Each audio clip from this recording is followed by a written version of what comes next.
Welcome to Colney Talk Podcast.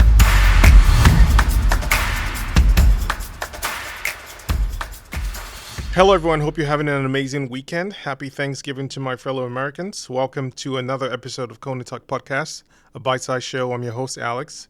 First-time guest, happy to have you here. And to my returning listeners, thanks for joining me. On this bite-sized show, I talk a bit about the Arsenal game and pick out my top 3 Arsenal players who I think were great in the game, and one player I consider the odd one, who just had a poor game or not good enough, who just needs to be called out. We are back from the international break. Arsenal at Brentford. 2 main headlines. Ramsdale in goal, Trossard in the middle. Great to see Odegaard back on the team. Ben White on the bench. I'm sure he has some niggles still hanging around because typically he will be starting. It was interesting to watch Trossard in the left 8 position. I hoped his qualities translated well enough for this game. This was a physical team we're playing against, Brentford that is, so Arsenal was up against it. And now here's another question. Could Trossard hang in there in terms of the duels? And one of our challenges was to use our quick tempo in attack and try to make something happen, because that was one of our other advantages that we had as one of the game tactics, if you will, at least in my opinion.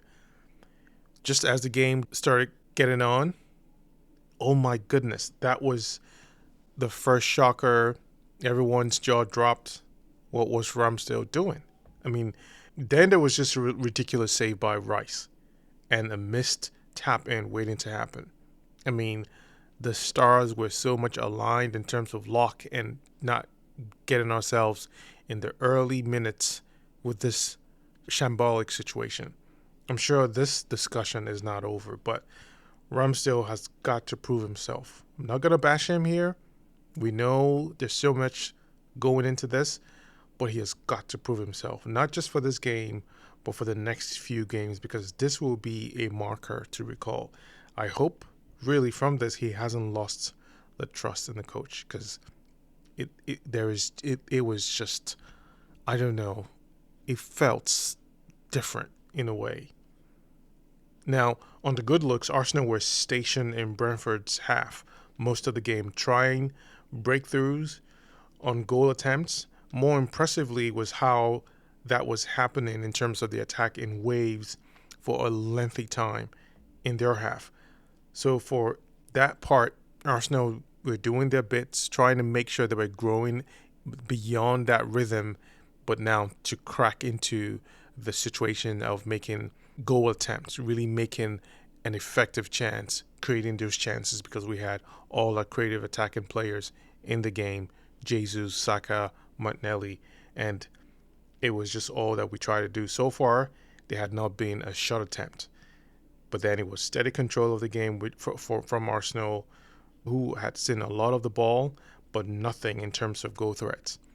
And then on the other hand, in terms of Arsenal's own end, the threat was self-imposed. Ramsdale again causing another self-imposed problem, and it just started as the feeling for, are we going to shoot ourselves in the foot as this game was going on? But at least we were able to turn things around and keep on the waves in terms of the pressure and the chances that we're trying to create, growing into all that, which we did quite well. And it led to an Arsenal goal, but then was cancelled by an offside. Just tight, slight margins. I mean, we can't really argue about that, but it was a very difficult situation because we had a couple of those chances. So now we were asking for more quality from Arsenal side in terms of getting in the box and doing something really magical. Given how deep and staged Brentford were in defensive blocks, we had to do a whole lot more.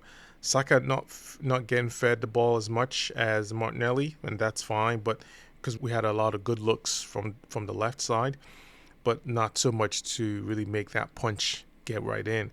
And that the first half so far was a lot of good game, good play, but missing the most important piece of the offense. And that was the theme for the first half. We just tried all we could, but just not those chances that could have given us that lead. We got a lead, got cancelled, but we didn't get a chance to capitalize on a few fast breaks, on the chances to give us that first goal, or give us a little bit of that cushion before the second half. So on the second, Arsenal continued in the same fashion. Lots of crosses inside Brentford's box, but those dangerous clicks hadn't just happened yet. Those connections weren't there yet. It hadn't started connecting. A lot of the chance entry, if you will, continued to come from the left from Martinelli, and it was still 0-0 deadlock up to the 65th minute. And then Eddie coming in for Jesus, I guess a very needed change of game plan to keep things going, and Arsenal kept pressing on, creating more chances. And then Brentford on the other side, credit to them, stayed compact, managing Arsenal's press and game play, because they knew the situation was going to be a tough one.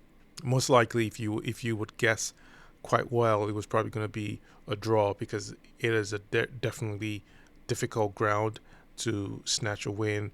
I mean, the last time we were at Brentford, which was last season, we was a loss. So Arsenal just continued to build their corner tallies. It just continued then, and we just continued to get a few moments of chances, but not enough to grow into it. And then Arsenal had a few moments of theirs in terms of defending, and it seemed from that we had lost a bit of the control that we had in its entirety for the game, and it led to another second goal line clearance by Arsenal. It was huge. I mean, the first goal line clearance really surrounded everything about Ramsdale's mistake. But then this, from a defensive lapse, making sure that this was now another clearance and getting us really back and intact into the game, was huge. Because if that was something different, if this game was a little bit different where these balls got into the net, it surely would have been a loss for Arsenal, clearly, because from that point on, it was very good to assume how much Brentford would do everything in their power to preserve that lead if it had gone in. And it was a very tough situation to experience, both for the players, for the team, for the fans. It was just difficult. It was just very tough. And then we were in nervy moments, start of the 81st minute, so the team had to do all they could to make sure to not lose the game while staying on, to either keep that draw or to snatch a win. And for the most part, it was everything, heading towards the direction of getting a win. And we kept working our combination. We had a few more subs. We had another sub come in, and those combinations kept growing in change of the transitions with the players and their positions. Nothing happened until at the most highly welcomed moments from the player that we've all hoped for in a long time, Kai Havertz, became the hero of the game. He gave us the lead we kept fighting for. It was a tough one. It wasn't just an easy goal, by the way. Incredible cross from Saka, perfectly timed for Kai to get in there and head it right in. Arsenal, we lacked quality in front of goal, and we did everything to find a breakthrough. And for this goal, it was a hard-earned goal. It was a very tough situation. We found a way, and we did it. 89 minutes till that breakthrough. Then it turned into defending this lead. Yes, we sing 1-0 to the Arsenal for a lot of times and for a lot of moments of which we are known for. And we had to do that, defending for this lead and ensuring that we didn't leave the door open for Brentford to gain a score or even do something to get right into the final minutes of the game. And that was it. We did it. 3 points, sitting on top, clean sheet, and major, incredible superhero moments in the game.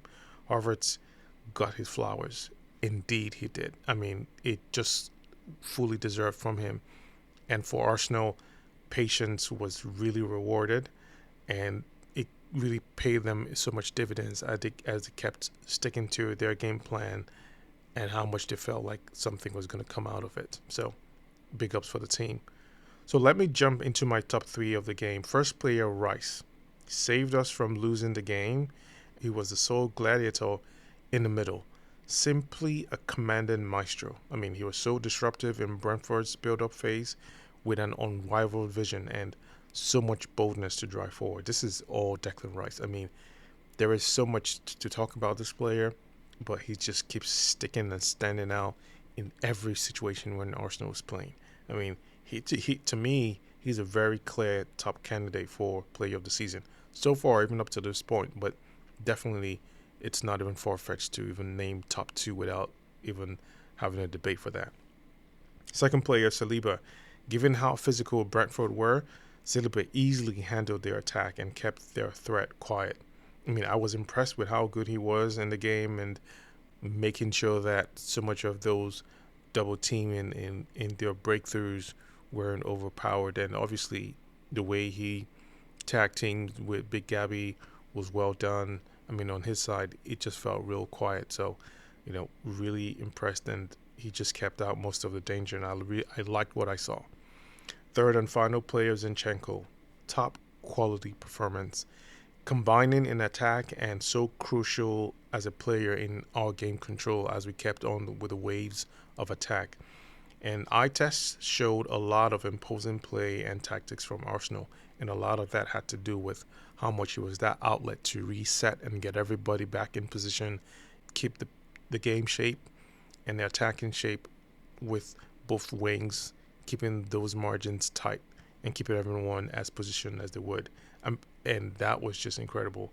I mean, let's not forget his goal line clearance. That was his own redemption, which was highly commendable. So there's so much to be happy to see how he did and respond. My odd one today was Ramsdale. I mean, very clearly that number one odd player.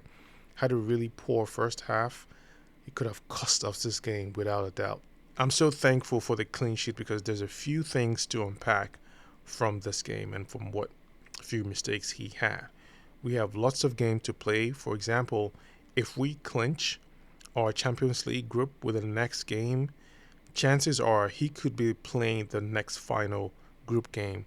So if there's some fear or defiance going on, that chance could be lost, or there's so much more that could be talked about.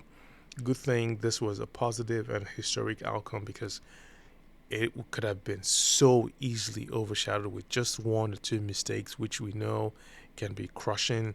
And for a player in the situation that he is in right now, I mean, to be fair, it's what we have to trust our manager with everything that is going on behind the scenes. We know what we lack, yet there's a trust among the players to be heroes and find one of the players to give us that victory, because we have our special players, elite players, and in attack we continue to struggle and find moments and situations to keep winning, and that is amazing. We are where we're supposed to be right now in terms of our results, and it's such an awesome situation that we are there while we continue to work out our offensive challenges, and that's huge. That is huge, and there is so much positives that we need to continue to think and look at so that we can look over the negatives and situations that we continue to struggle through. And I know now there's much of this that we're hoping will get addressed in some way, fingers crossed, in January. So we'll just continue to hope for that. And with that, I'll wrap it here for this bite-sized episode. We'll keep on climbing. Please share and subscribe. Talk to you all soon. Take care.